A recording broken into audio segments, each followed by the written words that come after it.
Okay, on this particular video we're going to do a follow-up to the previous video that we did covering the HydraSleeve check valve. And the earlier video what we did is showed where the check valve is located and how it worked.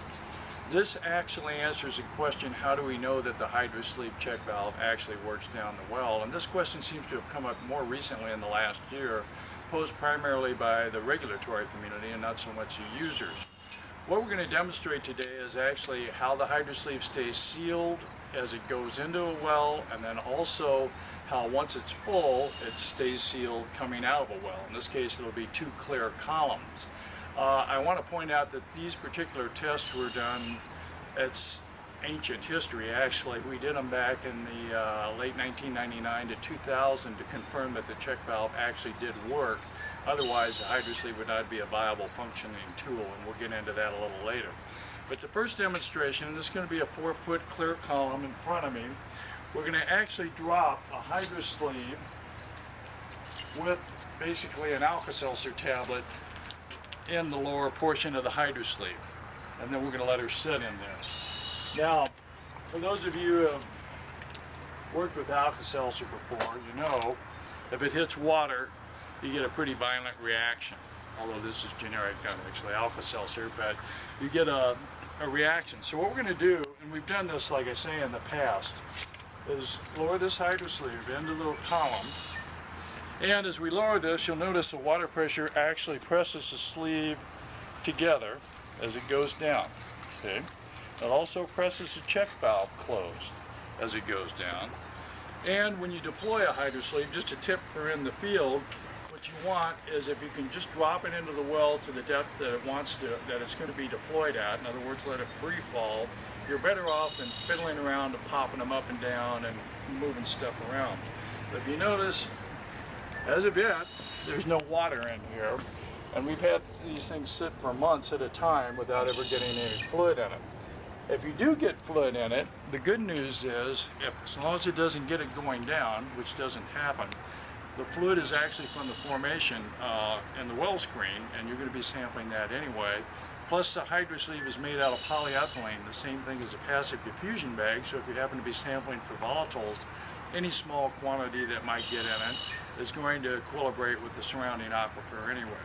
So what we're going to do is set this aside for now and actually come back and look at it later. But I'm going to also demonstrate in this other column, and with any amount of luck, this won't turn over. Hang on. Get a level spot here. Is that right? Okay. In this column, what we've already done is deployed a HydraSleeve in here a little while ago. You can see it's flat inside and the check valve is closed. What we're going to do is pump this one up by cycling it up and down. We don't have enough room in the water column above the top of the sleeve to fill it pulling up continuously. So by cycling it up and down, like it's filling on the upstroke, closed on the down, and if you look at the water level up here, you'll notice there's not a huge amount of change as this is filling. It's because nothing's being displaced, it's just being moved from the outside in the bag, and the bag's opening it up to accommodate it. Now the sampler's full now, and what I'm going to do is take some raw rhodamine dye and put it on top here. And this could represent the stagnant water in the well casing. As you can tell, it's a pretty good slug. And we're going to recover this sleeve through that rhodamine dye. So, ready? Now, if you look, on top of it, you've got rhodamine, but we aren't sampling that.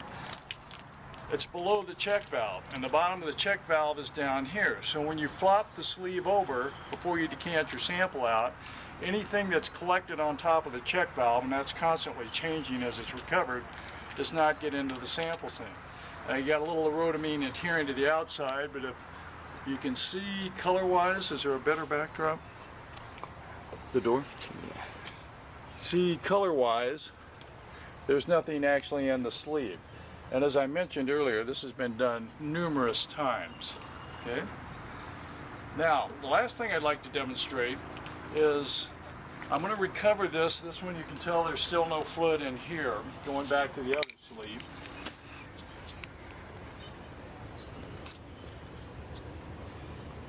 And oftentimes we get people going, hey, I know that HydraSleeve check valve leaks because I recover it very slowly out of the well, and there's always a slug of water in the bottom of the check valve. Well, what happens is if you recover real slowly like I'm doing right now, the check valve's not opening until, because the sleeve is surrounded by water. Basically everything's neutrally buoyant and there's no weight to it. But if you watch, as soon as this check valve clears the water table, all of a sudden it's covering weight because it's being recovered. And that slug's going to go all the way down and hit at the bottom the thing.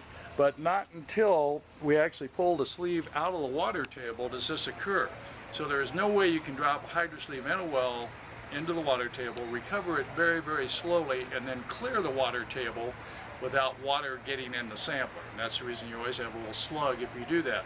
Only way to do that properly would be if we put this back in the column, turn the column upside down so all the water flowed out upward past the sleeve, and then you could prove it. Okay?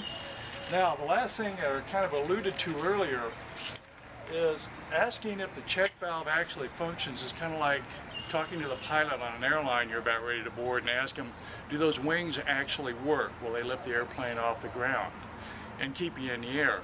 The thing is, we had to confirm that this process, the check valve, worked as it does, or else we didn't have a product, a viable sampling device, no-purge sampling device, and it wouldn't sample from a discrete interval. So in the past, oh gosh, we have tens of thousands of these being used each year, and the number being used is increasing pretty dramatically on a year-by-year basis. So it's kind of like looking up and seeing an airplane going overhead. You got, well, it must work. It's been around for over 10 years, and it actually functions. So if you have any questions or would like to make comments, reach us at info at